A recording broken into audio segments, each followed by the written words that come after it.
Je souhaite compter le nombre de dates qui répondent à un critère à l'intérieur de mon tableau. Par exemple, vous voyez que j'ai ici un tableau avec un certain nombre de commandes et à chaque fois la date de commande.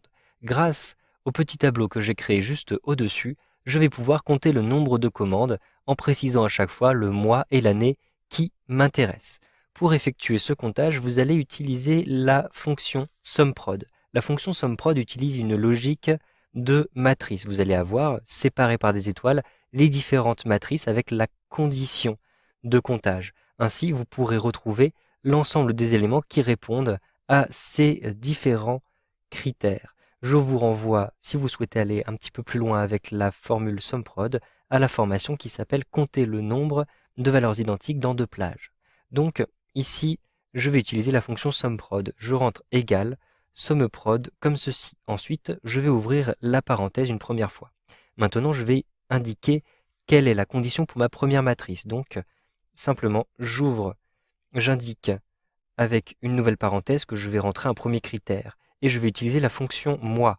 Donc, j'ouvre à nouveau la parenthèse et je vais retrouver les mois pour les différentes dates de D7 jusqu'à D32, puisque vous voyez que ici, mes dates de commande se retrouvent entre D7 et D32. Je sélectionne l'intégralité de cette plage-ci. Ensuite, je vais fermer la parenthèse. Je vais donc retrouver tous les mois de cette plage-ci.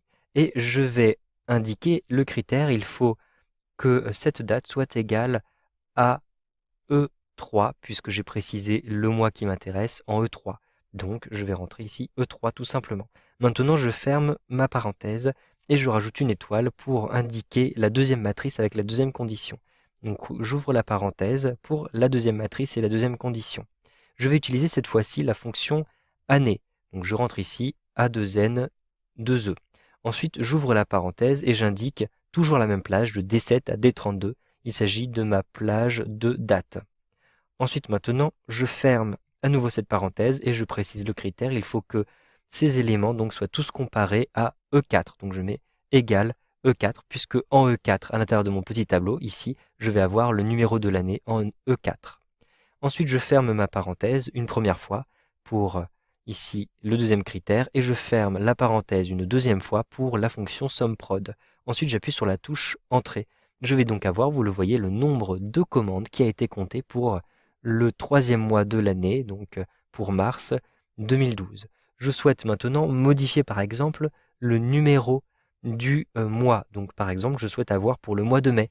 Je vais rentrer 5 et j'appuie sur la touche Entrée. Je vais avoir 7 commandes pour le mois de mai. Je peux vérifier ici en comptant les différentes commandes pour le mois de mai. Donc à l'intérieur de cette liste, si je les compte, je vais en retrouver effectivement 7. Vous savez donc maintenant comment compter le nombre de dates répondant à un ou plusieurs critères avec la formule SUMPROD dans Excel 2013.